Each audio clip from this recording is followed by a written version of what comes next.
welcome back to Beyond the Veil Tarot and Astrology. My name is Candice Marie. Thanks for joining me. I'll be your astrologer today. Happy Thursday, everybody. I hope you guys are doing well. Your week is going great. Today, I wanted to take an early look at this upcoming Jupiter-Uranus conjunction in the sign of Taurus. While we won't be having this until mid-April, you guys are going to start feeling this over the next few weeks. And I wanted to take an extra early quick look. I'm titling this video Exponential Growth. If you guys like my videos, you want to see more of them, click the bell button below. This will subscribe you to my channel and let you know when we have new videos coming out. We're here every Tuesday, Thursday, Friday, and Sunday talking about what's going on in the cosmos. And don't forget to like, comment, and share. I appreciate that and all of your guys' support. Let me know, where is this conjunction taking place in your chart? What do you anticipate and how are you preparing for all the goodness that's going to come from it? So if you're a Taurus, Sun, Moon, Rising, if you've got personal planets around these degrees, I'd love to hear some of your experiences. And equally, if you have a natal Jupiter-Uranus conjunction, give us some tips on how to prepare. All right, guys, so we are watching this in the month of March. So we're early, but you are going to start really feeling this conjunction building over the next couple of weeks. But the actual conjunction between Jupiter and Uranus won't really strongly be felt until the 18th, 19th, and 20th of April. So I'll pull up the conjunction chart here. You guys can take a look. The conjunction, I feel like, you know, I work about with a 2 to 4 degree orb. So I'm going to start taking a look at it when Jupiter is getting within range of this conjunction. The conjunction, like I said, will be taking place on April 20th, 2024, and this will be at 21 degrees of Taurus. So if you have any personal placements, an angle, maybe that's your sun, your moon, this is a big boom for you. And I titled this video Exponential Growth because really we're going to realize there is no limit to what abundance changes and shifts in our beliefs, what can be, basically. Sorry, long kind of run-on sentence there, but there's no limit. The sky is really the limit. And I'll explain to you guys what basically this means and how I kind of came up with this perspective on this particular conjunction. Now, if you have any personal placements from about 19 to 22 degrees, maybe even 23, 24, you guys are going to be feeling this the strongest. Equally, if you happen to be an Aquarius, rising in particular, because Uranus is your modern day ruler, this is important for you as well.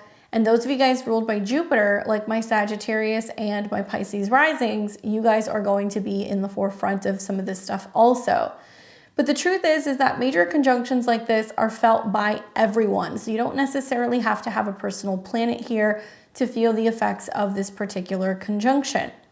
Now, it will be taking place at 21 degrees. So let's move this ahead a little bit. Although I do get the feeling we're going to start feeling it right around April 10th. But we will see this conjunction right here. Bring up the actual hour and minute. So it's going to be right around 21 degrees and 49 minutes.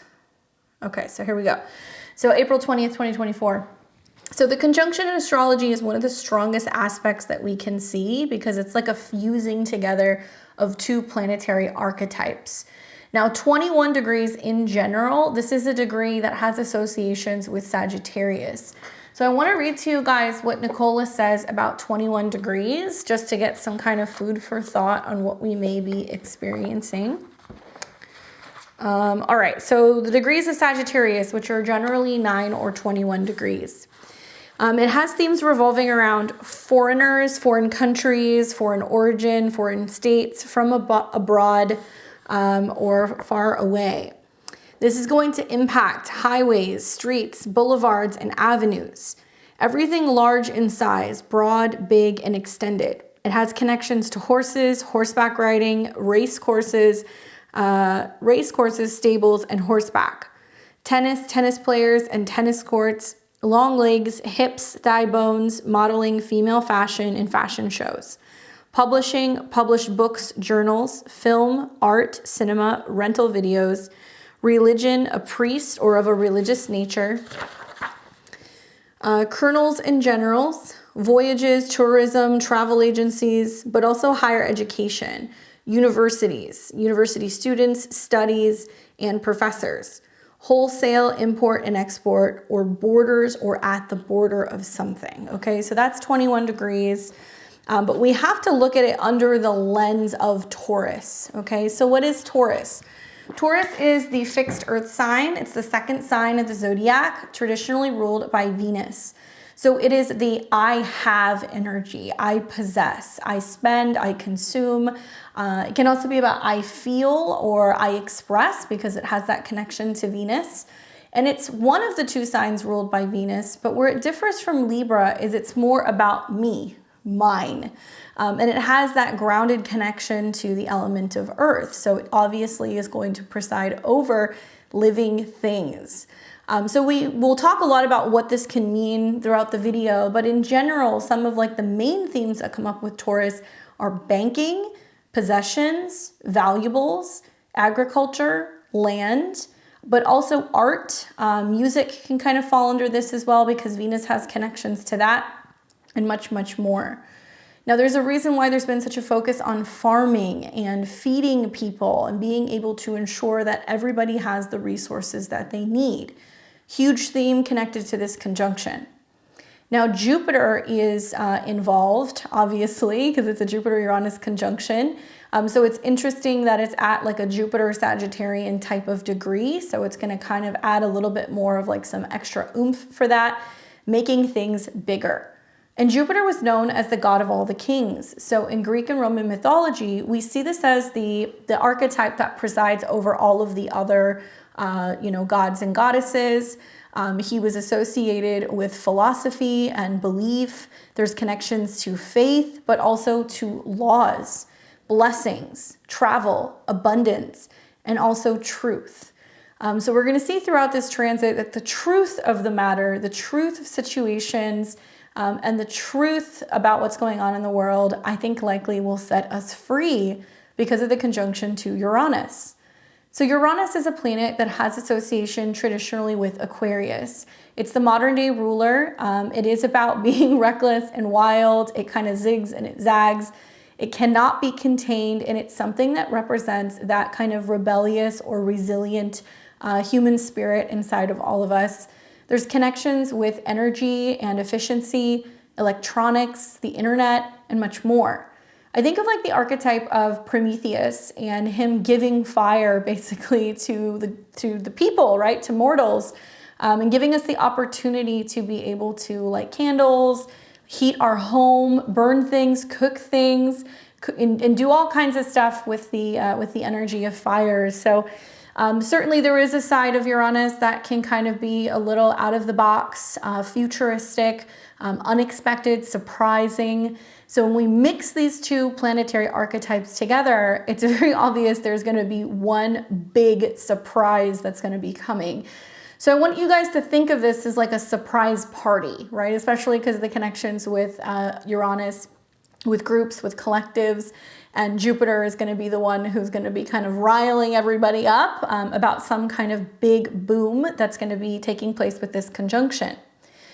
Now this happens about every 14 years. We see Jupiter and Uranus come into conjunction, so it's not a rare, conjunction because we do see it within that 14-year cycle. But for me, when I was looking back at the previous cycles, I was really taking a look at the last time that Jupiter and Uranus came into conjunction in the sign of Taurus. Now this was happening in June of 1941. I was not alive. Most of my viewers were not alive, so I'm going to give you a little bit of a brief history lesson here because I do feel like the past very much can shine a light on how this may manifest in the future. Granted, there were other things going on in 1941. I'm not talking about those aspects, purely just this conjunction. And the moment of the conjunction is a seeding. I want you guys to see this as like something that's kind of being planted that ultimately can grow into something that can be wildly abundant, very fortuitous, and like I said, sky's the limit. But when I was really doing some research on this conjunction, the last time we saw it in June of 1941, one thing that came up for me was the Operation Barbarossa. Okay, so I didn't know that this was called, but I ended up kind of finding the term. But in June of 1941, Nazi Germany launched a massive invasion of the Soviet Union, breaking the non-aggression pact between the two countries. This operation is known as Operation Barbarossa, and it was the largest military operation in history and marked a significant turning point in the war. So as many of you guys know, after, the 1940s, we saw like this big kind of, boom post-war era. There was a huge reshifting and reshuffling of, world powers, and everybody was, kind of picking sides. This also led to the summer of 1941, where we saw some of the beginning of the Holocaust. So this was the escalation of Nazi Germany's systemic extermination of practicing Jews and Romani people and other minority groups. The mobile killing units began shooting Jews in the Soviet Union, and the first gassing experiments were conducted at Auschwitz concentration camp. I believe part of this has to do with this kind of like diabolical side of Uranus. Uranus can preside also over gases, and so I think that Jupiter-Uranus conjunction can talk a lot about religious persecution for beliefs and some of the horrendous kind of events that can kind of come from that. We also saw the Battle of Great Britain. This took place, largely in 1941, and then it kind of concluded towards the end of the summer. But its impact was still felt as the United Kingdom continued to resist German air raids and maintain its resolve against the Axis powers. Now, Uranus is traditionally associated with Aquarius, which is an air sign, and Jupiter does represent kind of soaring high. So it can definitely talk a lot about innovations in air, in technology, with flying, with space travel. But in this case, I think it was about how there was some kind of surveillance that was going on, and we were still dealing with some of the fallout from the war. Now, we also saw the Lend-Lease Act. This actually took place in the spring of 1941, but we did see it pass just before the summertime in the United States. This allowed the U.S. military to aid countries in fighting the Axis powers, primarily the United Kingdom and the Soviet Union. This act was a significant step in the United States' transition from a neutral nation to a full-fledged participant in the war. So many of you guys may not know, but the United States kind of got roped into it. We ended up going and supporting our allies, and it was primarily because of the beginning of this act. Now, finally, I have the Atlantic Charter. So in August of 1941, U.S. President Franklin D. Roosevelt and the British Prime Minister Winston Churchill met in Newfoundland to discuss their vision for post-World War. The resulting Atlantic Charter outlined their shared principles, including self-determination, free trade, and also disarmament. So just some food for thought. This isn't me saying history will repeat itself, but some of the connections to some of the things going on right now are eerily similar. We're definitely seeing that we're on the brink of some major shakeups and changes in terms of who is really kind of consolidating power on the world stage. We're seeing radical changes with finances and resources, and a continuation of condemning others because of their religious beliefs. So it leads me to kind of believe that there can be almost like echoes of the past that can come forward. For me personally, it's a really concerning situation, knowing that there is a move to be able to totally rewrite history, to not be teaching this in classrooms, to not be printing it in books, and to be making alterations to historical information, both in our local communities, our libraries, but also on the internet. So it's really important to be studying these past patterns to better understand and be prepared so we are not repeating some of our past mistakes. Now, some other times that we saw Jupiter-Uranus conjunctions, these were in other signs, but we saw this in October of 1954, where Jupiter conjuncted Uranus in Cancer and Jupiter was in its exaltation. Then again in December of 1968, when Jupiter was in conjunction to Uranus in Libra. More recently, we saw on January 26, 1983, Jupiter conjunct Uranus in Sagittarius in its home sign. And also in February on the 4th in 1997, Jupiter conjunct Uranus in Aquarius. This was the last time that we saw this conjunction, so it might be important to kind of think back about what was kind of going on then. But in a nutshell, Jupiter conjunct Uranus, especially in this particular sign, it's considered more so rare. This potent transit can bring about significant changes, breakthroughs, and innovation. Jupiter represents expansion, growth, and opportunity, and Uranus represents revolution, unpredictability. So when these two planets come together, there's going to be quite a dynamic interplay between the desire for progress and the need for stability. Uranus is generally not comfortable in this sign because Taurus likes to be, cool, calm, collected, and it does not like to be rattled. So on a global scale, this conjunction can basically coincide with major advancements in technology, finance, ecology, as well as shifts in political and social structures. There may be breakthroughs in sustainable agriculture, renewable energy, and financial systems. However, there can also be disruptions and volatility, particularly in the financial markets and geopolitical relations. To best work with this transit, I really recommend keeping an open mind, being adaptable and willing to embrace change, and it's also a time for thinking outside of the box, taking calculated risks and exploring new possibilities. It's also important to stay grounded and practical, especially when it comes to managing your resources and your finances.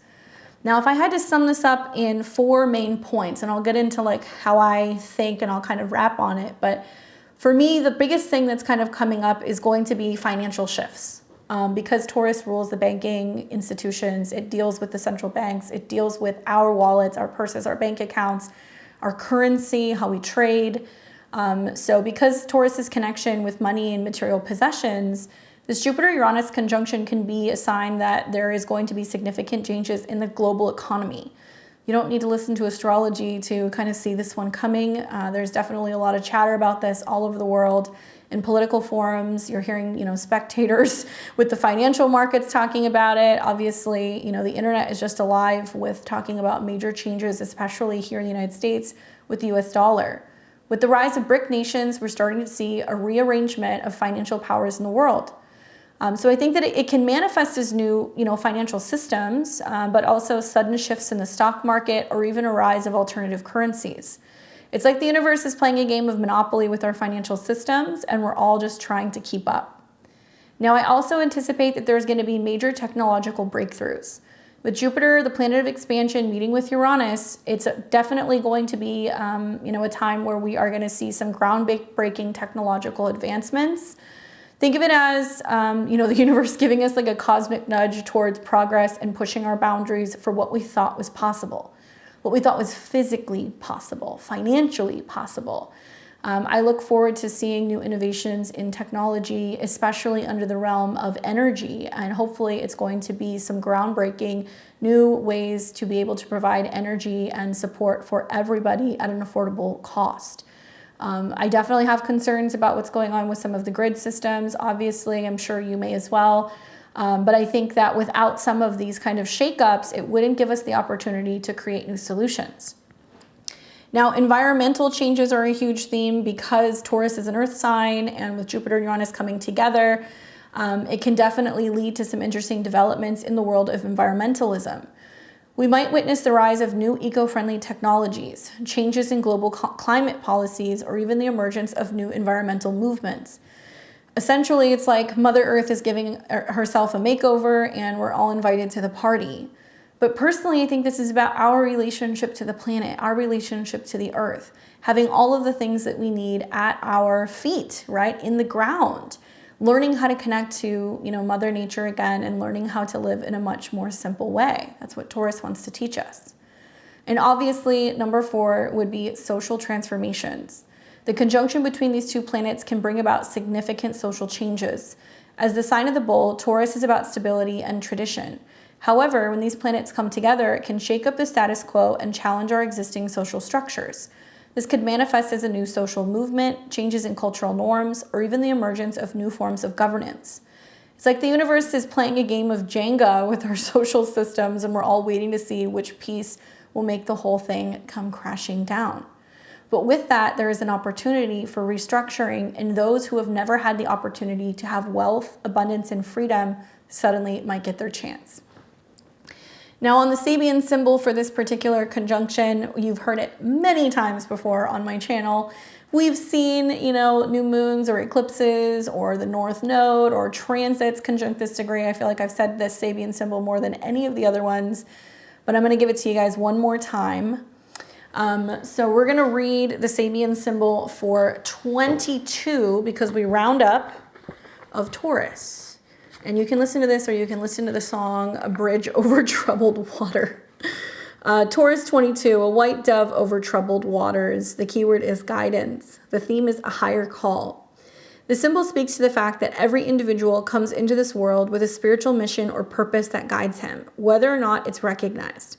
The image of a white dove over troubled waters symbolizes divine protection, the triumph of spirit over matter, peace over mind, and the ability to transcend emotional turmoil and psychological stress. Implicit in the symbol is the freedom and strength that can be gained from listening to our inner voice for guidance and direction. The suggestion here is that the individual who knows his purpose or sets out to fulfill it will succeed. On a practical level, this symbol can represent peace and end to war, dissension, enmity, conflict. At its highest, it represents a strong sense of personal destiny and the ability to rise above superficial differences to keep focus on the goal until it's achieved. Watch for confusion and lack of direction or absent-minded daydreaming. The accent is on rising above difficulties or emotional stress. Your greatest advantage lies in minding your own business, working on your own goals, refusing to get involved in the problems of others. Guard against not paying attention and letting your mind wander. You may miss an important message. Stepping stones are guidance, direction, message, advice, help, protection, mission, transcendence, and peace. I think that's pretty much speaks for itself, you know. For me, it's like something that comes up a lot is I'm finding that the noise of what's going on with like the turmoil in the world is really destabilizing something about the frequency that I'm trying to hold, right? And so I keep reminding myself when that static gets loud or I'm hearing stuff and turmoil in other people's lives or what's going on in the world, I just remind myself like that's not the reality that I'm choosing to kind of vibrate at, right? So a lot of this is going to be also about energy. It's going to be about overcoming. It's going to be about maintaining your grace and being patient and also being resilient. Taurus is a sign that's known for patience. It also really wants peace because it has associations with Venus. It wants to be comfortable. It wants to have the opportunity to have everything that it needs in an easy way. So for some of us, it can represent where we are actually choosing peace over conflict, or we're choosing basically to rise above previous conflict and to practice forgiveness. I think that's a big theme. So take that for what you want. But let's now get into the aspects. I want to talk a little bit about the aspects. So this chart's an important chart because this is the day that we see the conjunction, and I'm not just going to be assessing the Jupiter-Uranus conjunction in itself. I want to look at the other players and what's kind of going on when this takes place. For starters, obviously we talked about how, Jupiter and Uranus are coming together at 21 degrees, but I see a lot of other things going on with other planets that seem to both support some of what this Jupiter-Uranus conjunction represents.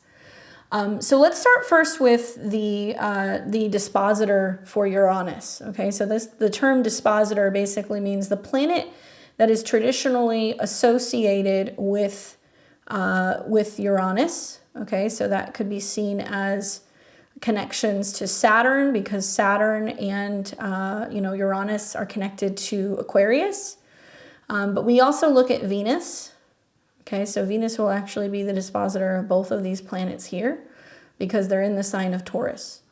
So Venus being in Aries. Do you see anything interesting about Venus? Venus is at 19 degrees, the same degree that we will see for the solar eclipse at the beginning of April. So around April 8th, we'll have a solar eclipse at 19 degrees of Aries. Venus returns to this particular degree. So you may not notice that off the bat, but I think it's significant. Venus is actually currently kind of sandwiched between Mercury, which is retrograding, trying to reassess, trying to bring up the information, trying to think about what needs to be fixed or corrected or, changed. And then we have the conjunction also to Chiron, which can represent healing and tending to our wounds. So I do feel like a big piece of the Jupiter-Uranus conjunction is very much going to be about this particular conjunction with Mercury, Venus, and Chiron. So if Mercury is the mind and it's the messenger and it's going and digging things up in our subconscious or within ourselves or encouraging people to speak up, it's going to be about people speaking about their wounds, people talking about their self-esteem issues, people talking about their financial issues, their challenges revolving around concerns for paying for things and having enough resources and having stability. But it can also represent a changing of our mind in terms of what our true values are, where we're actually placing our money, who we're banking with, what companies we're supporting, and ultimately what it is that we feel like we need to possess. So being that it's in Aries, it's a really powerful time in the midst of the Mercury retrograde to be digging deep and asking ourselves, what do I want? What do I value? What skills do I have? Taurus is highly skilled as the architect. What can I do? And so you might find that you're kind of racking your brain trying to find ways to, develop new hobbies, make more money, become more self-sufficient. And it may mean under the guise of, finances and resources, but it can also mean about what you personally love, how you express yourself, what you find to be pleasurable or valuable. Venus in the sign of Aries is not happy. She is technically in her fall, so this indicates that she's moving through a sign that is opposite of what she's traditionally associated with, Libra. So while Venus moves through signs, we're looking, and seeing, well, how is Venus being aspected and how does this connect and kind of correlate to the South Node? South Node in Libra is all about releasing, right? Untangling, getting out of, karmic kind of complacency and feeling where we are too much like seeking approval of others, where, maybe we're too attached to other people. Maybe we're finding that we're becoming like a yes person when we really need to be thinking for ourselves more and not always considering what other people think or what's best for others. We're learning to kind of tap into our own. So the medicine of Mercury, Venus, and Chiron, I think, is very much about being able to tap into what we know we need to do. It's like, okay, what action, because, Aries is an action sign. What do I need to do to better be prepared for this incoming boom?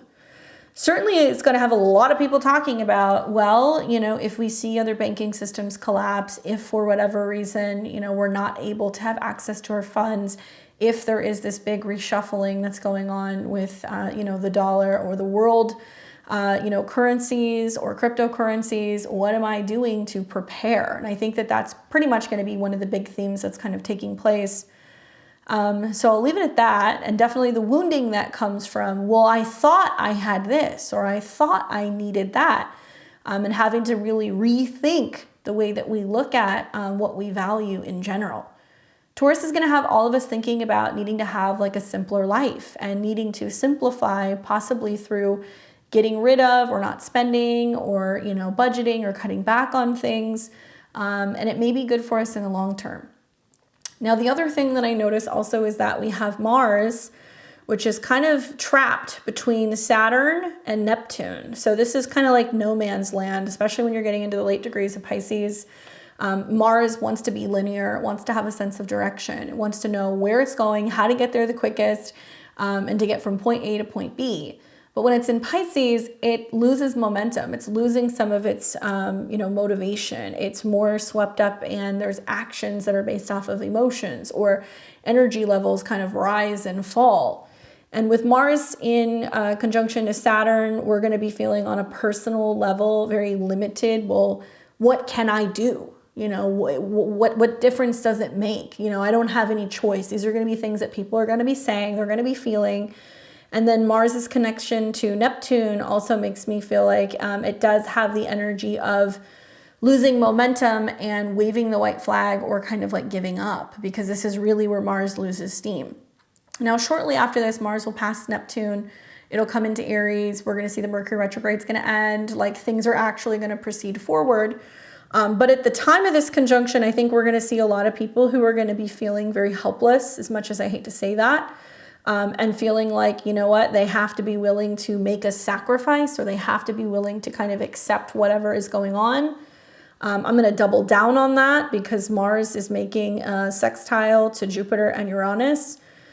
Quite literally, I see this as some orchestrated or organized secret attack that may potentially manifest as, some reason to be going into a CBDC or a digital currency, and a push eventually for some major changes when it comes to our food, our agricultural laws, also themes revolving around water rights.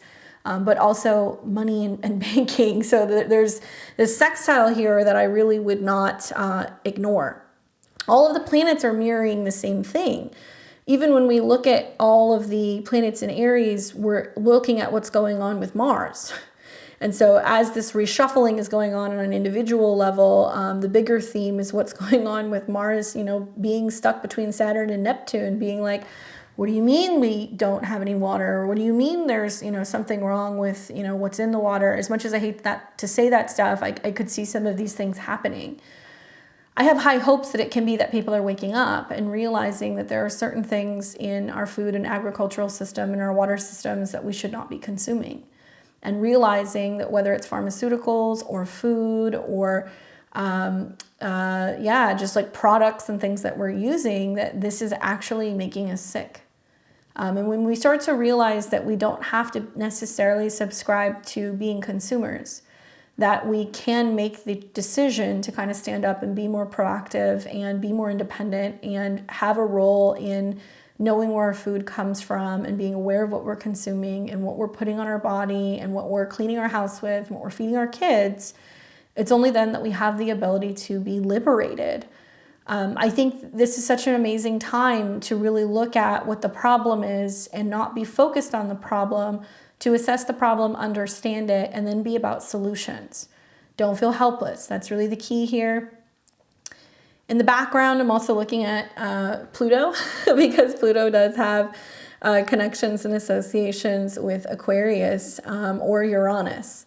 So there's something to be said about this, even though Pluto is not very highly aspected other than a sun square Pluto. So that in itself maybe can indicate that there is some kind of awareness of some significant change coming into our consciousness about all of us collectively and what we possess. Okay, that's also adding a little bit more to what we're already seeing.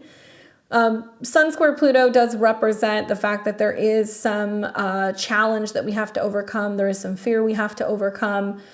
Pluto will move to 2 degrees of Aquarius, and like when planets hit 2 degrees, that's when they become solid. That's like when the cement sets, and then all of a sudden you have something that's like very, very, very strong on a foundational level. Pluto in Aquarius at 2, it tells me that there is no stopping that train. Now, Pluto will retrograde at this degree later this year, but you guys are really going to start to see the true effects of how Pluto is totally changing and revolutionizing the financial system. Likely this will be going on while Pluto is at 2 degrees.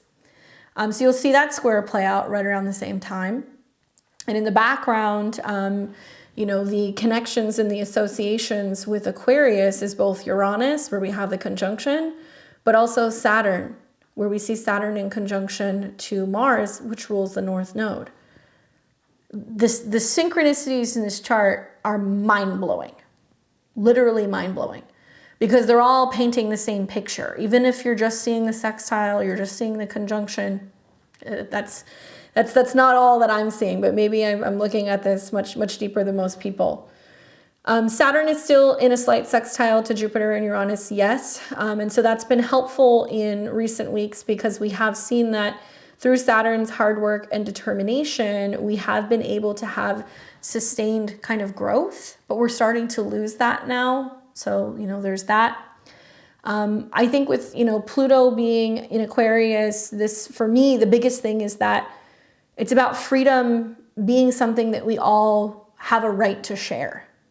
Okay, freedom to wealth, to equality, to the necessities in life, and this real breakthrough that's coming. We're becoming more focused on our relationship and our connection to the earth, right? It's at a 2. The Jupiter-Uranus conjunction is that as well, but I think that with like Venus being the dispositor, conjunct the solar eclipse degree from April, it's really saying that we don't really have access to it until we realize that we have to take action. We have to be more proactive in, maybe growing our own food or, being more mindful of looking at labels or what we're purchasing or what we're cooking.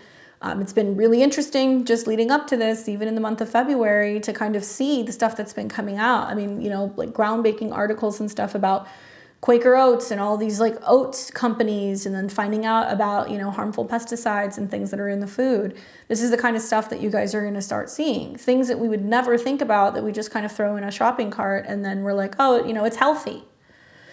And so for me, it's led me on a personal journey of like learning to read like the barcode numbers and the difference between, you know, what just says non-GMO and like what actually is, you know, technically, you know, considered organic. And even that I have questions about, but it's inspired me to at least really kind of look at what I have personally and how to make the best of it.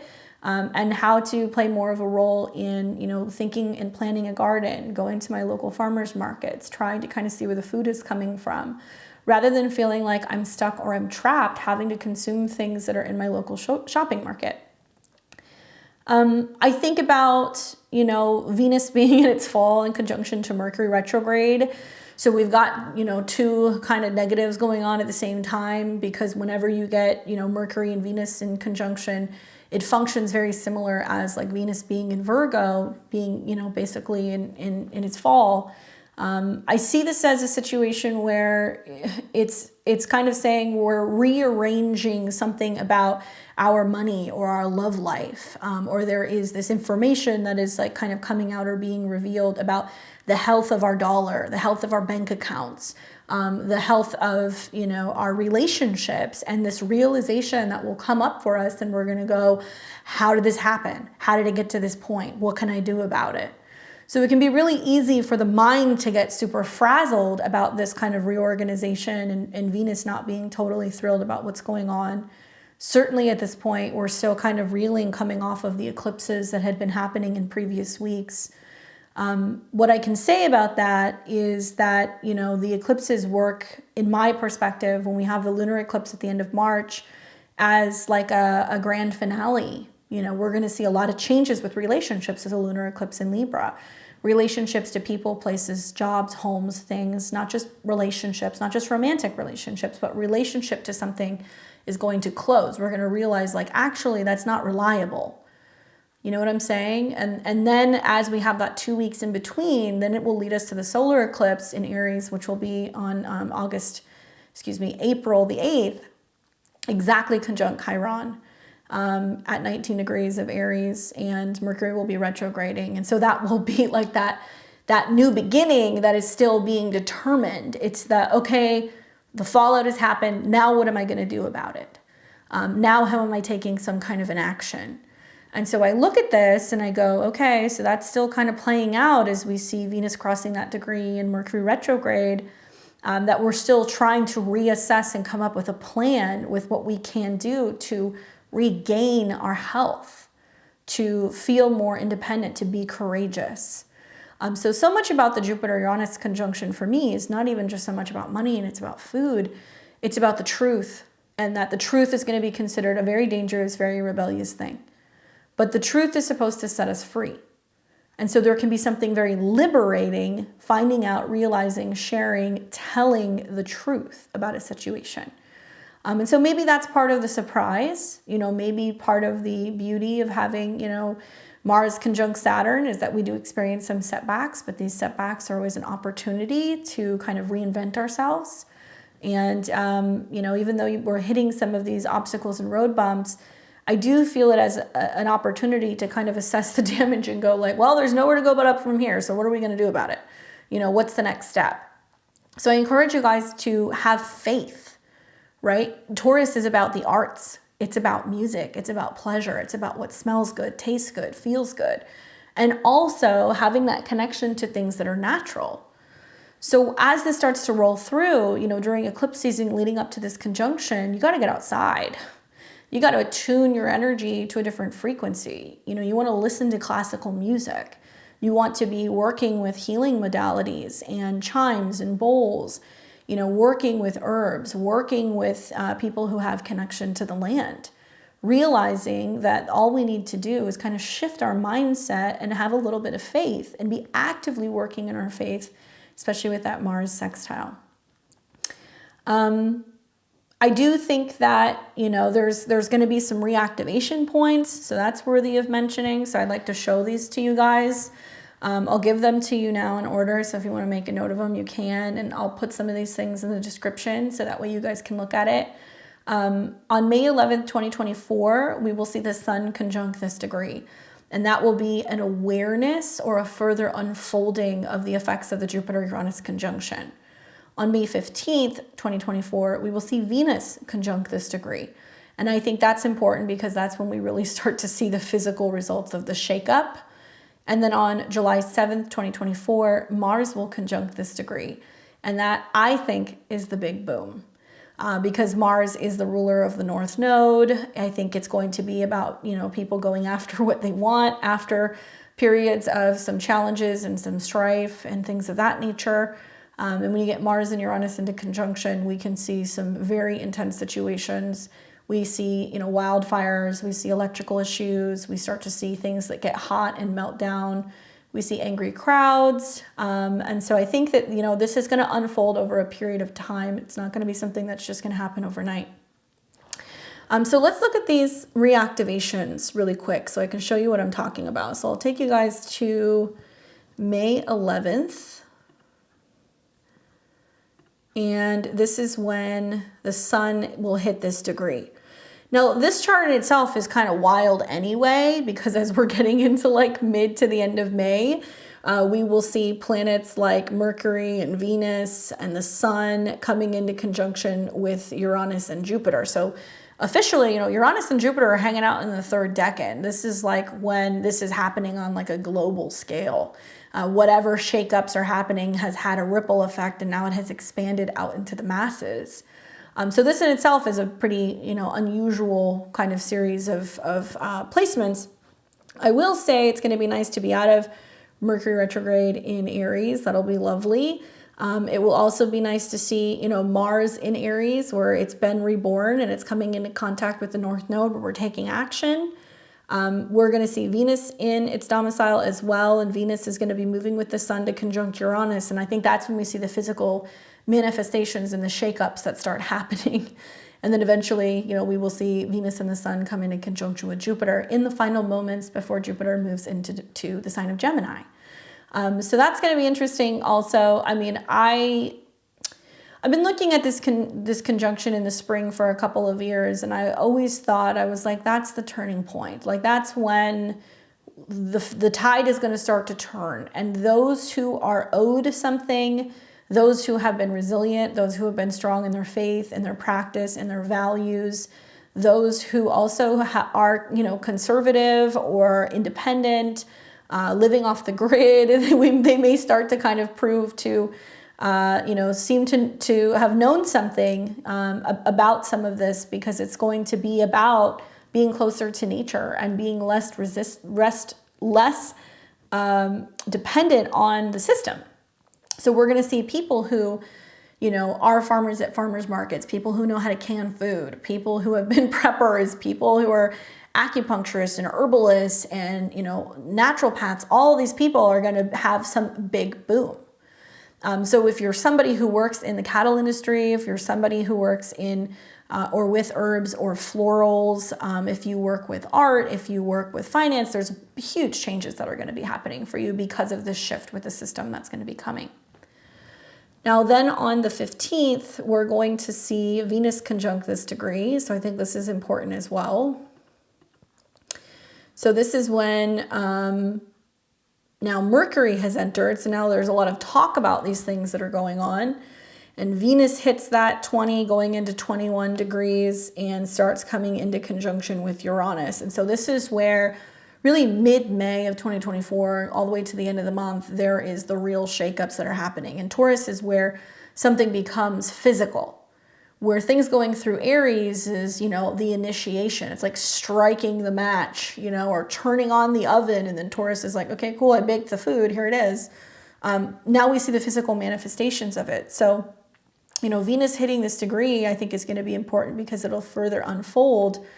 And Venus is the dispositor of all of these planets that are going through Taurus. So she's the ruler. So while Mercury is there, people are talking about food, money, resources, the stock market maybe, or what's going on with banks. And then we will see Venus come into conjunction with Uranus, and it looks like that's going to be happening around May 18th, and that'll be at 23 degrees.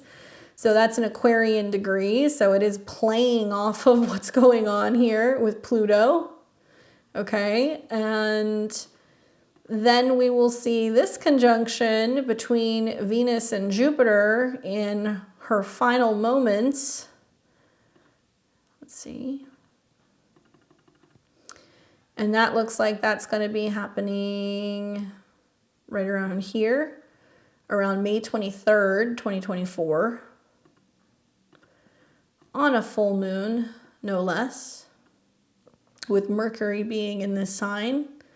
And then we see Jupiter and Uranus meet, Jupiter and Venus meet in the last degree. It's a critical degree. It's going to be one heck of a full moon, if I don't say so myself. Critical 29, so we're kind of completing something big in regards to resources. And it's 12th house to the sun, so that's big. And then I will take you guys to July 7th. All right, so on July 7th, this is when Mars is at this degree. Okay, so Mars is not conjunct Uranus yet, because Uranus is now at 26 degrees, but Mars will be coming into the degree in which the conjunction was happening. And it actually looks like it's going to happen a couple hours later. I take that back, it's July 8th. Okay, so it's going to be July 8th, July 9th, and you'll start feeling Mars coming into conjunction with Uranus. I don't think it has to even conjunct for this reactivation to happen. That's just my thought. But then we will see Mars come in conjunction with Uranus, and this is going to be at a Taurus degree, 26. Right here. July 15th, 2024. Okay, so July 8th is when we start to see it reactivate, and then we're going to see the conjunction on the 15th. Well, I mean, we're just coming out of a Venus-Pluto opposition, so obviously the impacts of these wild kind of booms that's happening, I think, in the world financially, and the impact on the stock market.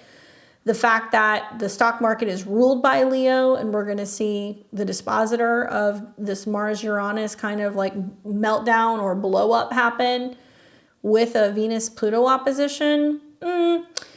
I kind of feel like April, May could be some pretty significant like upward swings for the markets, you know, especially I can't talk about, you know, Uranus and Taurus without talking about, you know, digital currencies, and whether you're looking at, you know, alternative coins or Bitcoin or like whatever your coin of choice is, it's going to be a hot topic.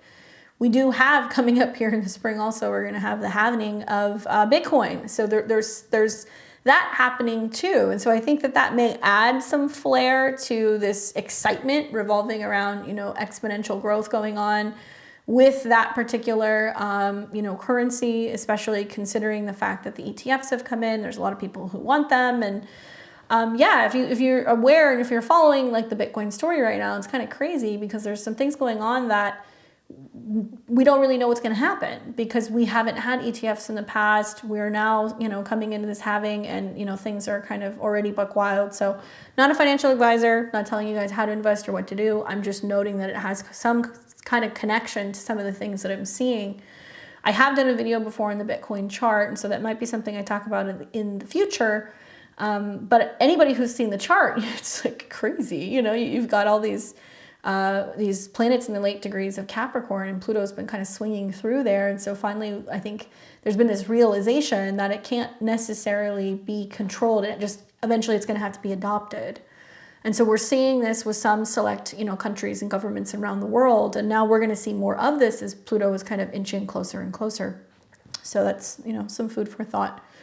But basically, I feel that once we're getting into Q3 of 2024, the, you know, roller coaster frenzy of everybody, you know, seeing major upward swings, I really feel like it's going to come kind of crashing down. I feel that very, very much in my bones.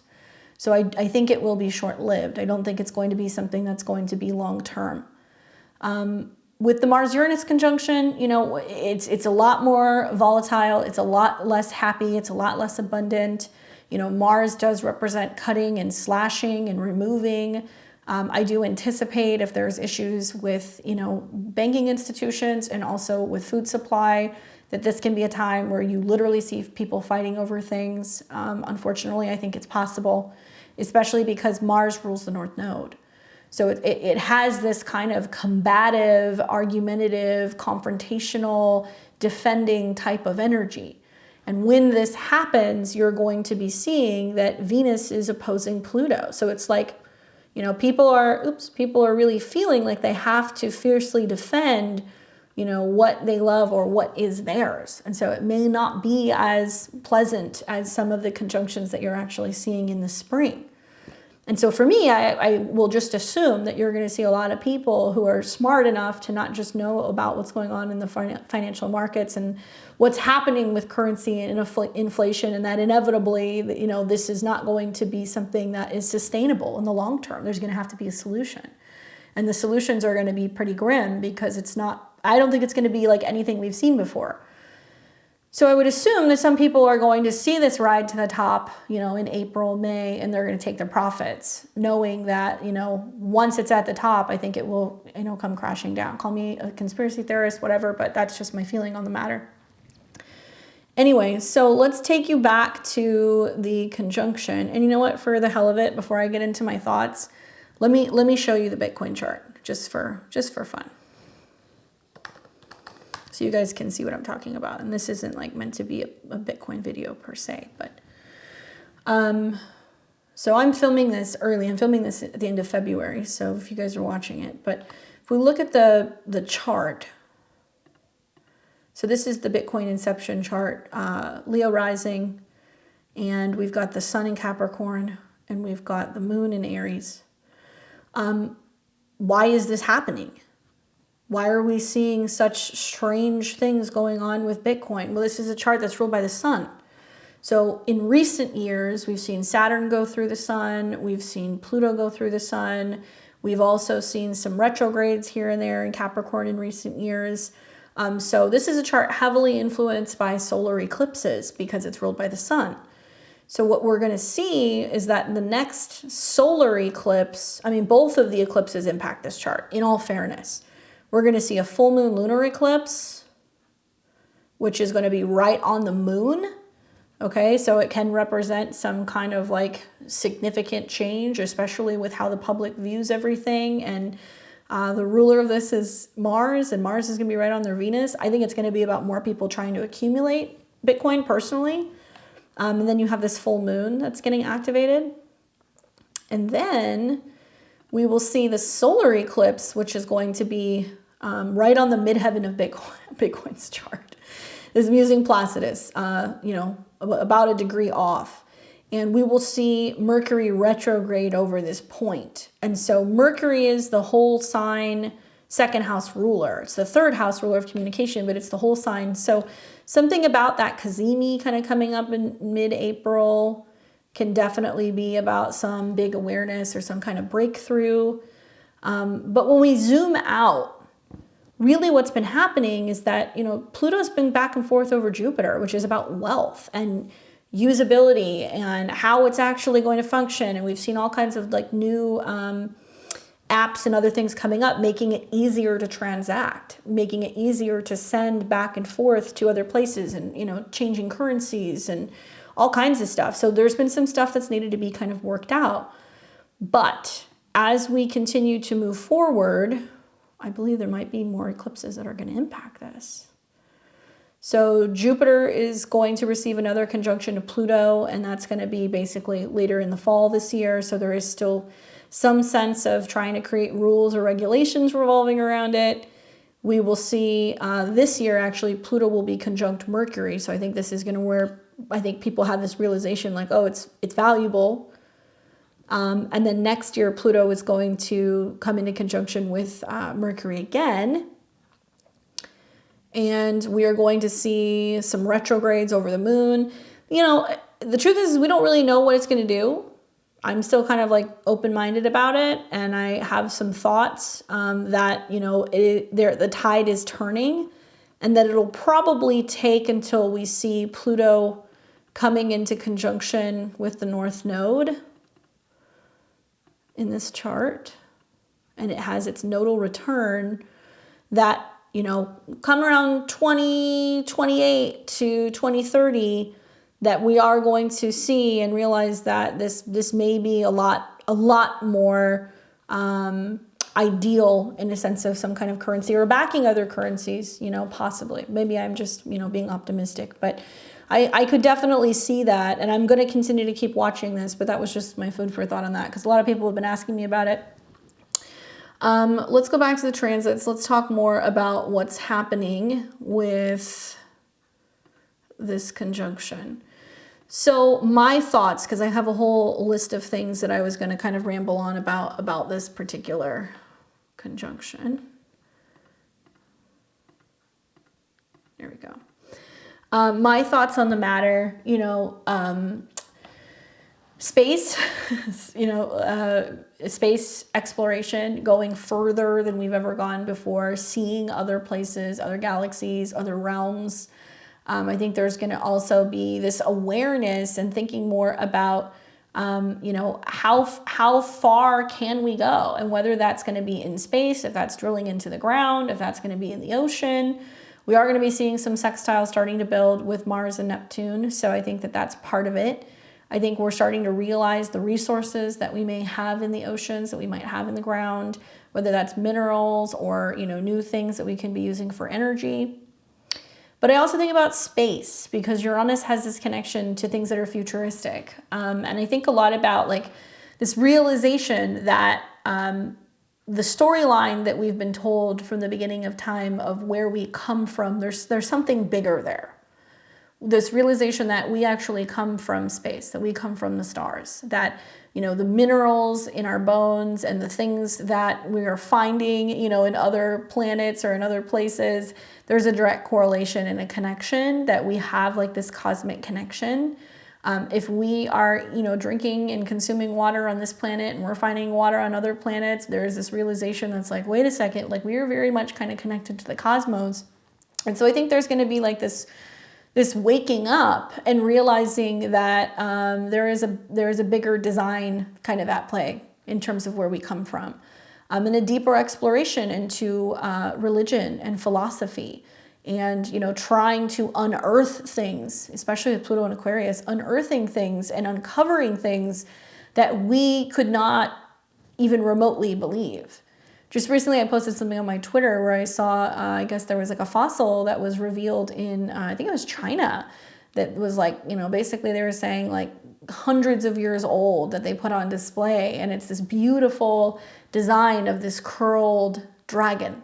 Sounds crazy, right? Those of you guys who are like into like science fiction and fantasy or whatever, you're like, oh, they're real. But things that make you wonder, you know, that this kind of disclosure is like now coming out, and maybe there's going to be more things like that that are going to be found. But when that happened, I just laughed. I was like, it's the year of the dragon. There it is, you know, literally, you know, a dragon that is being found in the earth, and it's the year of the earth dragon. So I think there's going to be some amazing religious and spiritual, you know, like things that we find, things that we uncover in the ground, that may confirm things that may be biblical, but it may also really help us gain more insight and start to question our origins and like where we come from. I do think that the connection and the correlation between Jupiter and Pisces, and the fact that Jupiter is very strongly connected to a stellium of planets in Pisces, is going to be about realizing that time is an illusion, that time is not linear, that we can go backwards and forwards, and we're going to be learning more about time. I think we're going to be realizing that separation is an illusion, and whether that's more like with physics and other things that we're learning about atoms and things that we're like seeing in telescopes and microscopes and all kinds of stuff, but quite literally when it comes to people, that the illusion of separation, it's not real. We're not separate. We are actually all connected, regardless of our age and our gender or our race or our background or our religious beliefs, that we are all a part of the human race. And so there's something very significant about this. That's very important about realizing that if we're getting caught up in how things look, or, you know, what our genders are, or what our religious beliefs are, these are all things that have been created that makes us feel separate. And so there can be this opportunity to kind of dissolve some of those barriers. Certainly Mars with Neptune is breaking down the barriers and what makes us feel separate. Learning to unify and coming together and feeding communities and sharing wealth and having opportunities to teach people and train people. And that in itself can be seen as like winning the lottery. You know, every now and then I'll get a client that'll, you know, on a session talk to me and say like, well, I want to know when I'm going to win the lottery. You know, and I'm always quick to remind them like it's very difficult to predict. And obviously it's not necessarily a path that I would recommend. I haven't won, but you know what I mean. And talk to them about, you know, the progressions in the chart, that there has to be specific aspects that you usually see with a lottery win. But I'm always quick to ask that person, what would you do with that money? Like, what was your definition of winning the lottery? Because some people's definition of winning the lottery is paying their electric bill, being able to pay it, or somebody generously saying, I've got you. Or maybe somebody donating, you know, a box of food, or offering to pay for somebody's gas at the gas pump. These days, a lot of people would consider that's like winning the lottery. So I think also this conjunction is really having us think a lot about what it really means to feel like we've made it. And I've seen so many interviews. I have plenty of friends and also clients and stuff who will tell me, I reached that goal. You know, I got that certain amount of money, or I was able to finally seal that deal, or I got the settlement that I always wanted, or I finally, you know, got the prize. And it never ceases to amaze me that these are generally, from what I've seen, unless it's people who are really conscious and aware and detached from the idea of the material and doing something good with money, but a mass majority of the people that I find, they're not happy. You know, relationships crumble, you start to see the cracks, you realize buying things doesn't necessarily equate to having a happy life. You have a beautiful house, a beautiful life, but are you fulfilled? Are you satisfied? And so I want you guys to think about that, because it can be about whether or not you're really actually having a sense of fulfillment in what you're doing with your time, with your money, with your resources, with your job, with your relationships. For me, I look at it as freedom as having the opportunity to say, I'm free from feeling like I have to have something, because the things that I want, money cannot buy. You can't buy these things. You know, you can't get back time with relatives. You can't, you know, make up for lost time with friends. You can't put a price on a really solid relationship that you can rely on. These are not things that you can buy. And so don't get disillusioned with some of the glittery things that might be kind of showing up. Be more focused on, yeah, but, you know, that's not as enticing as, you know, not taking it. Everybody's been in a situation where they've either had a job or an opportunity to take something and it comes with strings attached. More job, right? More money. taking a higher paid position, I guess I should say, you know, and knowing all of the requirements that's going to come with that. And then we get into this trap of being like, but I have the money, so I'm going to spend it. What am I going to do with it? And I would look at it and I would go, well, that's freedom. That's less opportunity, you know, that you have to be, or less time that you have to be investing in working just to pay something off. So I encourage you guys to think about making some changes in that, seeing, you know, that a lot of this is separation, you know, it's an illusion. I think that this is also going to be major innovations in farming and agriculture, particularly vertical farming is something that I think about, with Jupiter being something that goes up, you know. I do think, unfortunately, yeah, we can see banking busts for sure. I definitely feel like that's going to come with some of these transits. And if it is a major heavy-hitting bank, maybe. I wonder and I question about the role with the Federal Reserve, and if, you know, people are really making the connections and realizing that we're literally printing money, and the impact that that's having on our currency. The fact that we're, you know, paying taxes for things that, you know, we're purchasing with money that we've already been taxed on. And that it's just like a perpetual cycle of greed, and we never really get out of it. And we're not seeing some of the effects of what we're paying for. It's just going to endless wars in other countries. I do anticipate food shortages, but I think about what was going on in the 40s and the victory gardens that people had. The fact that they, you know, had a small garden, they were growing food, they would go to a local market, they would go to local, you know, agricultural, you know, people, and they were able to get their resources, short of being in a major metropolitan area or a city, but this was pretty common, you know. And so I think that if that's something that concerns you, rather than, getting afraid, replace that fear with excitement and go, how does that give me the opportunity to actually embrace this and have freedom? How does that make this possible for me to learn a new skill, to have a relationship with the planet, to see that it's all connected, and also be able to be a part of that and playing a role in being able to support your local communities? I do think that the markets are going to be crazy. I do think we're going to see all kinds of stuff going on with like crypto. I would be weary personally on, this is coming from me, of new coins that are coming out. Because it is possible we could see that. There could be some big hype about a new coin.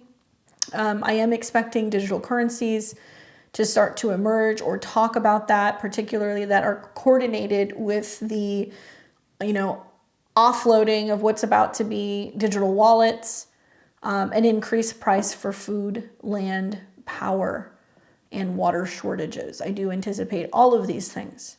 And like I said, the day of the conjunction is not the day that it happens. You're going to start seeing stuff more when, Venus and the sun are conjuncting Uranus, when Mars comes into conjunction with Uranus. And for some of us, it pays to be prepared. As much as I hate to say that, it does.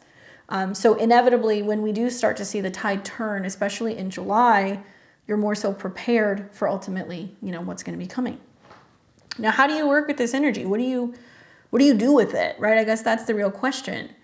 Embrace change. That's number one, because the conjunction is all about growth, expansion, innovation. So it's really a time to embrace change in your life and be open to new opportunities. Whether this is starting a new project, learning a new skill, or simply trying a new hobby, this is the time to shake things up. All right, so I want you to replace that fear with excitement. That's the number one thing that you want to do. But also be practical, because, with this conjunction taking place in Taurus, it's important to be practical and grounded in your approach. So it's not time to make impulsive decisions or take unnecessary risks. Instead, focus on making well thought out plans and taking calculated risks that have a high chance of success. Now, certainly for some people, big risk can equate to big rewards. But I will remind you that this swing will not last forever. There will be a window here. And if you hit that window too late, you're going to be too late to the party, right? Stay flexible because, while it's important to be practical, we also have to be adaptable. Sometimes Taurus can be super rigid, and this energy of the conjunction brings about unexpected twists and turns. So it's important to be able to adjust your plans and strategies as needed. Do not be the boulder that cannot move. Unless it's something that's about your integrity, unless it's something about your belief system, unless it's something about the truth. Those are the only boulders that we're going to let kind of lie. Everything else, we need to keep an open mind, right?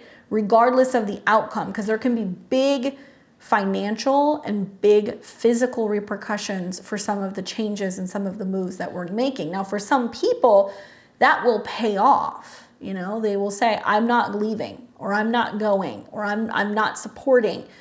Sure, you can do that, especially, like I said, if it's in matters of, truth, integrity, honesty, religious freedom. Let's learn from the past. Let's not do what we did in the past again. Let's not encourage these wars. Let's not fund these wars. Let's also not turn a blind eye when we are clearly seeing that in some parts of the world, we are still seeing major religious persecution. We are seeing essentially people being killed. We can't just act like this is normal, because next it'll be for other people that are closer to us. And that's the concern that I have, is that if we just normalize it, who knows who they're going to be coming for next. Keep an open mind. It's important to keep an open mind during this event. This conjunction will bring some unexpected surprises and opportunities, and it's important to be open to new possibilities and new ideas. And so obviously that goes with staying flexible, but I keep reminding myself, I'm like, what if it turns out a lot better than I thought it was going to? And that's kind of like what I've been marinating on. I hope that this was helpful for you guys in giving you some of my food for thought on what might be coming with this Jupiter-Uranus conjunction. I do want to briefly take you through the 12 rising signs and let you know where this is going to be happening for you. This is early, so we will talk about this more in another video in the future as we get closer. But let's go ahead and do that now. so you know where this is taking place. So if you don't already know, I am a Western astrologer. So I practice tropical astrology. I'm not a Vedic astrologer. I'm a Western astrologer. For the purpose of my videos, I make this whole sign so it relates to each of the 12 rising signs. But it may not land in the exact house for you based off of your rising sign. That's going to be based off the degree. My advice is, if you want to listen to rising sign, a whole sign, that's fine. But if you use Placidus, or if it does not fall in the house that associates with your rising sign, look for where 21 and 22 degrees of Taurus is in your chart. So 21 and 22 degrees of Taurus in your chart. That's what you're looking for. This will be impacting Taurus, Sag, Aquarius, and Pisces placements most strongly because it's either in your sign or it's involving your chart rulers. So those are the ones that are going to feel it. Let's say 18 to 24 degrees of personal placements in Taurus as well. You'll be experiencing that conjunction personally. All right. So we're going to start with Aries and Aries rising. What's up, Aries? How's it going? This conjunction will be taking place in your natal second house. Okay. So this is about finances and values. And what you're going to see with this transit is that there are opportunities for financial growth, but also a need to be cautious and avoid impulsive decisions. Okay? A lot of you guys are going to have opportunities to make money, move money, invest in things, grow things. But I would say that, once again, that peak period for me is going to be in the spring. Especially when I think about as you're getting closer to July and you start seeing Mars coming into conjunction with Uranus, the train that you're riding may take an abrupt kind of turn. So be prepared for that. Second house is about values, resources. It's not just money, it's your possessions, it's what you're buying, it's what you're eating. It's also your self-esteem and how you feel about yourself. So that's really where this is going to be impacting you the most. We've got Taurus and Taurus rising. You're going to be doing this Jupiter-Uranus conjunction in your sign. So a lot of us are looking at you, Taurus. We're like, what are you doing? When this happens in your first house, okay, this is very personal because this is about your identity and your self-expression. So it's a time of personal growth and change where you may feel a strong urge to break free from old patterns and limitations. Taurus, I think about how it's in your first house of your body, how you're dressing differently, acting differently, feeling like you're more in tune with what your needs are. You may be feeling very rebellious. You may be feeling like you have an issue with authority. I'm especially looking at the Sun square Pluto when it happens. And it can be like this feeling of having to break free and stand up for yourself in some way. But I also think that it can be about new versions of you emerging that you never anticipated you were going to see. Be patient with yourself. Take care of your nervous system. Take care of your throat and your voice and your thyroid. These are all Taurus things. And I really I'm excited to see what emerges that's new here. Because I think it's going to have the opportunity to help you break away from an old status, an old relationship, something that has been feeling heavy or like dominating in your life is finally going to start to kind of give way. Okay? Good luck, Taurus. We've got Gemini and Gemini rising. You will be doing the Jupiter-Uranus conjunction taking place in Taurus in your natal 12th house. For you, my Geminis, the 12th house is all about spirituality. It's about your unconscious. It's your bedroom, your sleep time. It's a period of deep introspection and possibly a spiritual awakening, but also the need to be aware of the subconscious motivations and also hidden agendas. For you, this is an interesting one because of the 12th house being something that happens in your sleep or in private or in a therapy room or in a hospital or a healing center. I do think that it's going to be less obvious, some of the changes coming for you. And this is happening right before we see Jupiter go into Gemini, okay? So for many of you guys, it could mean graduating, completing a program, traveling in a foreign country. It could mean there is some huge shift happening with a relationship behind the scenes because of Jupiter's involvement. Some phase regarding your career or your relationships is going through a rebirth or an ending, which paves the way for a new beginning that's going to be coming for you in June. Take time to be in nature. Take time to be alone. Ground your energy. Try to establish boundaries and have like sleep routines where you're not on screens or using electronics. And maybe explore things like aromatherapy and other healing modalities that have like frequencies involved. I think that would be something really good for you guys. Good luck. Watch for those dreams too. Really significant dreams there. All right, so we have Cancer and Cancer rising. You're doing the Jupiter-Uranus conjunction in your natal 11th house. For you, my Cancers, this is about your community and social groups. So Uranus doesn't mind being in the 11th house. I think that this can be a wonderful time for, really experiencing a lot of growth in your friendships. It can be a time where you're expanding your social circle, possibly getting involved in new causes or organizations, but also a need to be discerning about your commitments. So I say this because while the 11th house is connected to other people, Jupiter has connections to the 6th house, which can be about a lot of work or, doing too much for other people, the impact that that has on you, on your health, on your schedule. And Uranus has associations with your 8th house of transformation. So your goals or your social network is changing in some very significant way. And I could see you making friends with artists and creators and sculptors and foodies and people who cook or are into astrology. So all these new people are going to start showing up. And I think for you, it's going to be a very eventful time. There's going to be a lot of social get-togethers and gatherings and opportunities and kind of rubbing elbows with like a different breed of people, So I hope that that's exciting for you, Cancer. I do think it's going to be really great for you because it may be piggybacking off of like some of the changes happening in your career. Good luck. We've got Leo and Leo rising. You'll be doing the Jupiter-Uranus conjunction in your 10th house. So significant, obviously, for the fixed signs because they're either feeling, the square or the opposition.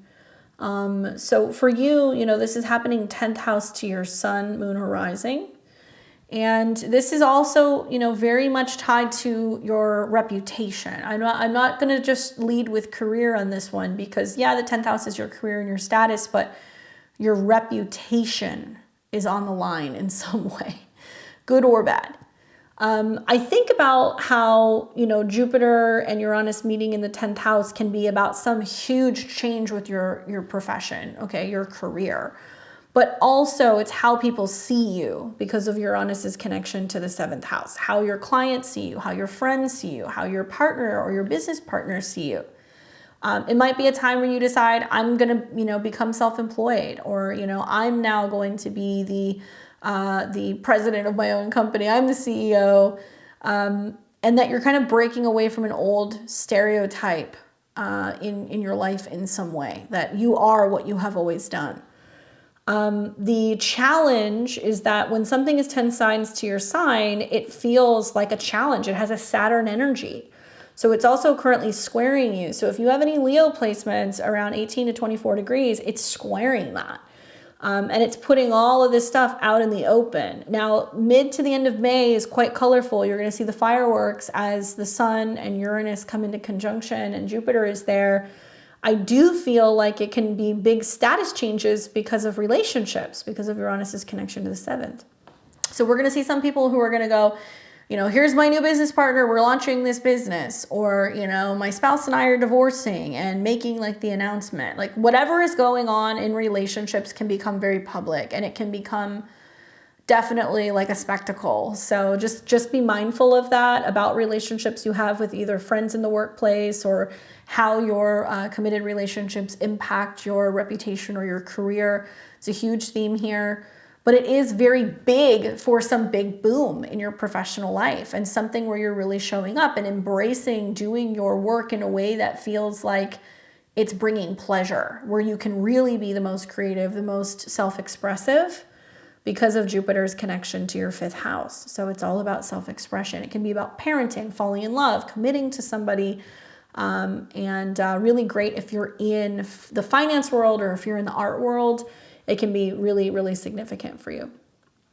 Good luck, Leo. We have Virgo and Virgo rising. You'll be doing this Jupiter-Uranus conjunction in Taurus in your natal 9th house. For you, my Virgos, especially if you have anything 18 to 24 degrees, you'll be receiving a trine. So that's really kind of like livening everything up for you. You know, Jupiter makes things bigger. Uranus is fun. If it trines your ascendant, it may help you when it comes to your relationship with yourself. It may help your healing process. You might learn something. You might develop new skills. And with this conjunction in the 9th house, it's going to really be all about, philosophy, traveling, higher learning, a period of intellectual exploration and possibly travel or study abroad, but also the need to remain grounded in reality. So with that being said, I look at this and I go, Jupiter loves being in the 9th house. He says, yeah, let's do all the trips. Let's go and publish the book. Let's go and, finally complete the degree. Let's start teaching. So it's wonderful in that sense. Jupiter has connections to your 7th house. So it can be about relationships with people abroad. It can be about traveling and meeting somebody. It can be about a really significant life-changing relationship with a mentor, your philosophy on life changing, like the list goes on. For me, I think it's about shifts revolving around how you look at being of service and what it means to help other people and what new skills you're developing and you're learning so that way you can do more when it comes to, your work, being of service, or your health. So some of you guys might say, well, I want to become a health coach. I want to become a yoga teacher. I want to become an astrologer. So you're going and doing these programs and you're learning how to do that. And it's requiring you to make some changes in your schedule and your daily routine. Relationships are going to be all over the place with this one because I could see some people who are single are now deciding, okay, I'm ready to mingle, and you meet somebody when you're out in the wild. And then for others, I could see this because of the Saturn, Neptune, Mars stuff, that a relationship is coming to a close, you're ending something, and so it's going to prompt you being like, okay, I either need a trip or I need to get an attorney. So that could happen for some of you guys, for the select few. It depends on your chart. You'll see more of this as eclipses start kind of coming through the fall in your 7th house. But I feel like this can also be liberation from a limiting view of relationships or a relationship, and then suddenly you have some kind of freedom. Okay? Good luck.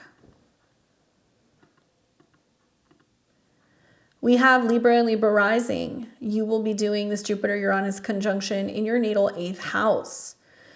For you Libras, this is an interesting one because the 8th house, it could go a number of different ways. So first of all, the 8th house is traditionally kind of like a Scorpio energy. So it's about transformation and shared resources. Okay, so whether this is spousal, income, and your partner, suddenly making more money. It could be about, being in a situation where there is some kind of windfall that comes out of the blue. But it can also be about taxes. It could be about inheritances. It could be about huge emotional or psychological changes that are happening for you here in your 8th house around intimacy and how you view security. It's a deep time of inner change and possibly financial upheaval, but also a potential for profound growth and renewal. So when I think about, the conjunction and that it's about how you think or learn, Jupiter, about your health and your schedule and your daily routine. Through making changes in that, you can actually really have a breakthrough with some habits, with some trauma. It can also be a time where, because of the connection of Uranus, that there is some investment that you made and it pays off in a very big way. You're going to want to watch when Venus starts coming into conjunction with Jupiter and Uranus towards mid to the end of May. That's when you're going to start to see that pop. But it can also be reaching deeper levels of intimacy, having some kind of significant opportunity where you just feel like fortune is totally blessing you. And obviously with Venus kind of dancing with Uranus, it's your chart ruler. It can very much be about some significant shift revolving a child or children or a creative project, which was like taking a risk. And then all of a sudden it pays off in a very big way. So it can be financial for you, Libra, because it is happening in the financial houses. With that being said, sometimes when you have stuff going through the 8th house, somebody else's loss ends up being your gain. So it can mean that, you know, there's an insurance matter or money that's owed to you, or, you know, maybe you lose something and then you fight for it and you gain it back. Something like that can kind of happen. So there can definitely be some ups and downs and some shocks with joint finances. Good luck. We've now got Scorpio and Scorpio rising. You will be doing the Jupiter-Uranus conjunction in your natal 7th house. As with all of the fixed signs, it's going to feel a little bit more intense for you, especially for you, Scorpio, because it's in your opposite sign. So the 7th house is relational. 7th house for you is all going to be about relationships and partnerships. So this can be if you're in a committed relationship, if you live with someone, if you're married, if you have a business partner. It can be the relationship you have with your bank. It could be the relationship you have to money.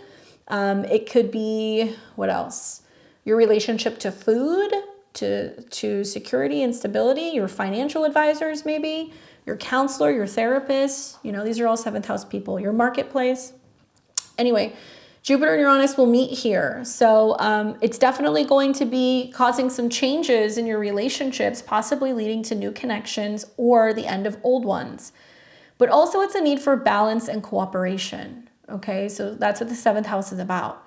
Jupiter here brings blessings for relationships. So if you're a single Scorpio or Scorpio rising, you're looking to meet somebody, somebody may show up out of the blue unexpectedly. Uranus deals with your 4th house of home. So these shakeups going on in relationships is either connected to changes with your home or changes with your family. It may mean that you're in a relationship with somebody who lives somewhere else and, you know, you guys decide, you know what, let's make it happen. Let's move in together. It may also mean that people from the past come back suddenly, unexpectedly, and it caused some shakeups in existing relationships or for you as a person. Certainly friction between family and home can definitely kind of come about, and one can affect the other. On the flip side, I've seen lots of Scorpio and Scorpio rising suddenly get engaged, meet the love of their life. And to them, that's like feeling like hitting the lottery. I think also, you know, Jupiter's connection to your 5th house and the sextiles that are happening to your chart ruler, right, Mars, can indicate that a relationship suddenly, you know, develops very rapidly and you're falling in love. You're talking about getting married. Maybe there can be expansion through a relationship, through children or having a kid.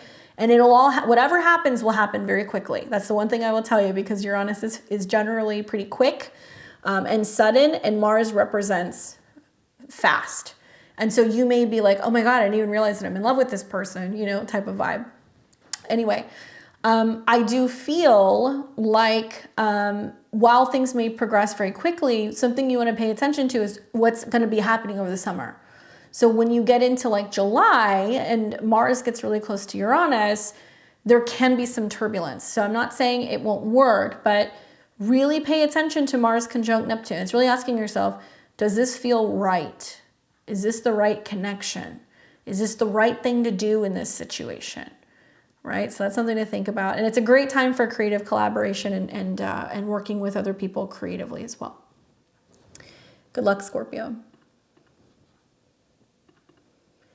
We've got Sag and Sag rising. You're going to be doing this Jupiter-Uranus conjunction in your natal 6th house. So obviously, Sag, this is important for you because Jupiter is your chart ruler. So you are going to be meeting with Uranus.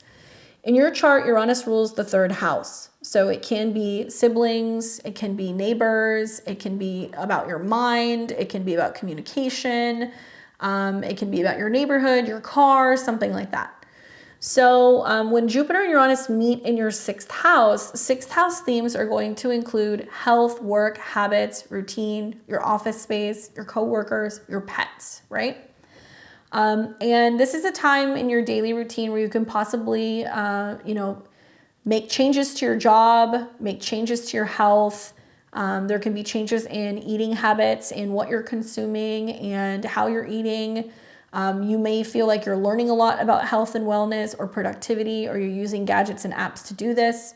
But it's a time to really take care of your physical and mental well-being. especially considering Pluto is now in your third house. So it's creating some situations where communication is very critical. You know, subconscious thoughts definitely have an impact on you. It may be about making some changes to what media you're consuming, how often you're on the internet or using apps, and trying to kind of create a schedule where you have more downtime, especially as you're navigating changes either in your health or your routine. Now, it can be a time where there's a big breakthrough in your schedule or in your workplace, and suddenly you're working in a new office. There's a big group of people, everybody's coming together, and it can actually be really positive and uplifting for you. It can be a time where you're joining a new gym maybe, and you're, you know, working with other people in regards to health and wellness. Really, the list goes like on and on and on. But I definitely feel like this is a huge turning point in regards to some of your health and your habits. And I encourage you to be taking the necessary time to make sure that you're integrating art and beauty into your life. That's very important throughout this transit. I also think about, by the way, the sextiles to planets in your fourth house, and that Jupiter's connection to your fourth house is your home. Reorganizing your home, cleaning up your space, decorating, bringing in people maybe to kind of like help you, or creating like a fitness space or a meditation space in your home also is very positive. Good luck. We've got Capricorn and Capricorn rising. This is going to be the Jupiter-Uranus conjunction for you in your natal fifth house.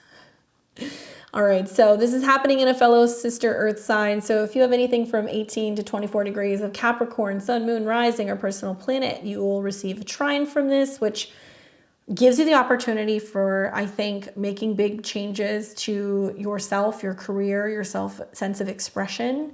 And maybe feeling what you need to be responsible for as a Capricorn rising. When you have this conjunction in your fifth house, it's really magical. This is about creativity. This is about romance, a period of creative inspiration and new romantic experiences. A need to be mindful, though, that there can be some reckless things going on with dating, with gambling, with creating, with children, with investing. Like, these kinds of things can kind of come up with Jupiter-Uranus. I think a lot of it's subconscious because Jupiter's connection to your 12th house and also your third, and Uranus's connection to money, spending, and consuming. So it might be a time where you're like, oh my gosh, I cannot stop, baking as a hobby, or I'm having a difficult time, like not, like gambling or, playing the lottery. And some may argue with me that the Sun-Uranus conjunction, it can be a fortuitous period. So you have to see something going on with the Sun, Uranus, and Jupiter, but that's a very small window. On the flip side, it can be really exciting in your dating life. If you're single, you may have lots of opportunity to get out, mix, mingle, and meet people. Definitely new hobbies, especially like gardening, cooking, aromatherapy, working with perfumes, working with crystals. But the fifth house is places like clubs, bars, theaters, and places where you can go and you can like indulge and have a good time. And this is about really strutting your stuff and showing other people some significant, creative signature that you have. So if you're in a creative field, if you work in art or design or performance, it can be a very strong period for you as well as an artist. Certainly when we see Uranus, Jupiter aspects in the fifth house, I'm always really quick to remind clients, like, there can be lots of changes going on with who you're dating. Not everything is consistent. There can also be this rebelliousness going on with kids or lovers. I think that, this it can be an indication of pregnancy, especially because there are sextiles to Saturn, which rules your chart. So there can be, as you're dating, talking to people about what you're looking for in a relationship. If you're wanting to have kids, it can be an exciting time talking to your kids or your family or learning with them. It can be a time when you're traveling more and taking road trips and going back and forth places for fun or for leisure. I do think that, it's being supported by you though. So if you are in the stages of talking to people about what you're looking to create as a hobby or in a relationship or whatever, you're going to be pretty vocal about what it is that you want. I have seen unexpected pregnancies with Jupiter-Uranus transits. I have also seen people start things that they really love, and then it ends up being something very significant, you know, out like later in their life. So watch for the reckless partying, you know, and being very youthful and very dramatic. That can happen. I think about the last Jupiter-Uranus conjunction that happened here in Aquarius for me, and it was in conjunction to my North Node. And that's when I started learning astrology. I was like, I love this. I don't know why. I have to do it all the time. This is what I'm like super obsessed with. And that became my hobby, which then in turn, you know, like 5, 6, 7 years later, ultimately ended up becoming my profession. So I attribute a lot of that transit in the 5th house as a means for my creative expression. So you never know what you might fall in love with. You don't know what it might develop into. It might be something that is like so significant for you. And in your case, in the sign of Taurus, it could be something that could also be very abundant down the road in the near future. So just some food for thought, especially things that you're learning. Okay. Good luck. We've got Aquarius and Aquarius rising. You'll be seeing this Jupiter-Uranus conjunction in your natal 4th house. So this is like very impactful for you. Not just because you're going to be seeing this, you know, happen involving your chart ruler, Uranus, but it also sextiles Saturn, your traditional ruler. And we're seeing like a Sun square Pluto the same day. So my Aquariuses, may the force be with you guys. So when we break it down, you know, Uranus is your modern day ruler and Jupiter is the faster moving planet. So Jupiter is actually meeting with you, which means something is coming to you. What does that mean? Blessings, expansion in your home, friends coming to stay with you because of Jupiter's connection to your 11th. Resources coming to you, which helps your home, helps your family, some kind of serious commitment or investment in your home. So you might be buying a property, renovating a home, moving to a foreign place. You might be taking your savings and saying, you know what, I'm buying an RV. I want to be free. Something like that can happen. I think about for you, you know, in the 4th house, it's home and it's family. So it's about major changes and some kind of growth that's happening in your domestic life. So it could possibly involve moving, renovation, but also recognizing that you're like, I need stability, right? I need stability. So it may mean that you're like, okay, there's some weird stuff going on. Like, I don't know what's up with my living situation. I'm going to go and live with a friend, or a friend's going to come and stay with me. Like that could happen. You may decide that you want to move in with family and then you're like, my family's driving me crazy. This is nuts. You have to really pay attention to what's going on, really clear into about mid-April, mid-May, because that's when it's going to start kind of unfolding. But as Jupiter, the great benefic, comes to you, it means that a friend is bringing you a blessing. So it might be somebody who comes to stay with you and they're very generous and they want to help pay rent, or they want to cook you food, or they want to do something that's going to, you know, kind of like bring you some kind of a blessing. And it can also mean that there's good news happening in the family. You know, babies may be born. You might find out that people are getting engaged or getting married. There can also be huge shakeups and unexpected surprises that kind of come up for the family, which can be good. And I think of like communal living with Uranus in the 4th house with Jupiter, where like friends are like, let's all go buy land together, or let's go and buy these 2 houses next to each other, or let's build something together. That could be something else that you kind of consider doing. That Sun square Pluto does make me feel like it's definitely making some significant change in regards to your relationship to home. And for some of you guys, it may result in being like, I'm breaking away. I got to go and be with my friends, or I'm moving out. I need my own space. You're redefining something right now about your life, about you. And it's going to literally start from the ground up. So it's going to have to start from what's going on in your home base, and then you'll start to see the rest kind of follow. Good luck. I'm really excited to see. I think you and Taurus are the ones that I'm like, okay, what's gonna happen here?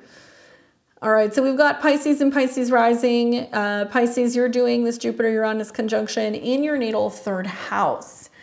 So my Pisces, first of all, Jupiter is your traditional ruler. So, you know, having this Jupiter conjunction to Uranus is bringing you in the area of the third house, right? Which is going to be all about communication, learning, siblings, driving, traveling, moving. It's having you come into conjunction with Uranus, which is subconscious things, unexpected changes, things going on, out in the world that impact you. It can also be about your dreams, your spirituality, inspiration. So this conjunction happening in the third house is a time of, I think, intellectual expansion, new ideas, spiritual expansion, but also it's important to watch because there can be a tendency towards being reckless and feeling like there is this relentless scattered thinking because Jupiter wants to make things bigger. So you might kind of feel like, okay, I'm having a difficult time focusing, or my mind's all over the place. Certainly Taurus can be about energy and frequencies and like gadgets. So it may mean that you're like, I need to spend less time on my phone. I'm not watching the news, or you know what? I don't want to be in a car. I can't focus. I'm taking a bike. I'm going for a walk. Grounding exercises. Certainly it's wonderful for learning. So if you want to learn a new language, especially in the third house, I would say get an app that you can use, listen to, language tapes and stuff or videos as you're going to bed at night. Hypnosis can be also very helpful for you. And some of you guys are going to learn astrology or tarot. That's definitely a theme here because the third house can be about divination, and it can also be about astrology because that's what Uranus is about. I didn't even mention that.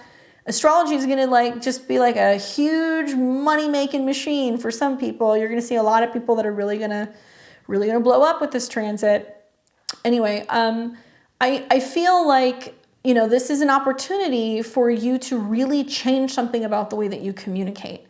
Try to ground your energy, go for walks, journal. If you have significant dreams, write them down.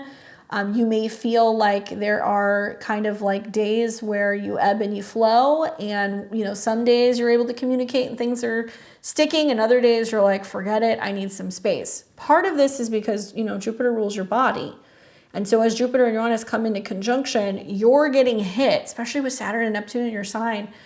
The fluctuations of what's going on with the collective, because we know Pisces, you guys are super sensitive. You're already picking up a lot of stuff. But when everybody else is kind of like, holy cow, like feeling like they just got like electrocuted, and they're kind of wigging out, you're going to be like, nope, leave me alone. Back off. I need my space, because Saturn and Mars will sextile this. So you're going to have to be more vocal about being like, no, I can't rescue you. Or no, I'm sorry, I can't come to the phone right now. I'll call you back. Or nope, I'm turning off the TV for a little bit. I'm meditating. Speaking out about your beliefs, speaking out about your boundaries is going to be incredibly important. And I do think that for many of you guys, it's going to manifest as really coming up with an idea and a plan and executing it. And whether that's about where you're traveling, where you're living, whatever you're learning, you're committing to that because of that sextile to Saturn. But this is like a very mental kind of transit for you. And some of you guys might do some channeling. I could see that as the connection with the third house of communication and the 12th house Lord. You might get really into learning about spirituality or even like religion or like reading, sacred text or religious text. That could definitely happen with the conjunction with Uranus as well. You may go back to church. You may go back to prayer or ritual or meditation. Okay.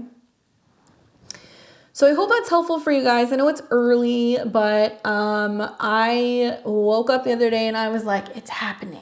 I was like, I can start feeling it happening. And right now it's in opposition to my Mercury and my Sun. So I'm just kind of like mind on fire. So I'm creating a lot of content. So it's good for that. But I can definitely feel that people are going to start picking up on this over the next couple of months, weeks. Hello. Sorry. My brain works faster than my mouth with this transit. So over the next couple of weeks, we're going to be feeling it. I hope that this was helpful for you guys. Please don't forget to give me a thumbs up. Give me a comment. Let me know. What do you think? Do you think this is crazy? Do you believe in this stuff? I keep seeing people commenting on some of the videos like the astrology is really astrologing right now. And I have a feeling these particular transits are going to make a lot more people realize that there's definitely something going on that's intervening with the cosmos. likely this is going to be one of the main players of some of the changes in April. Anyway, don't forget to comment and subscribe. I will be back here for you guys giving you the astro weather on Sunday. I look forward to that. We're going to talk all about the transits for the next week or so. We're going to discuss this ingress of Venus going into Pisces. So I hope you guys enjoy your weekend, and I will catch you back here then. Until next time, take care.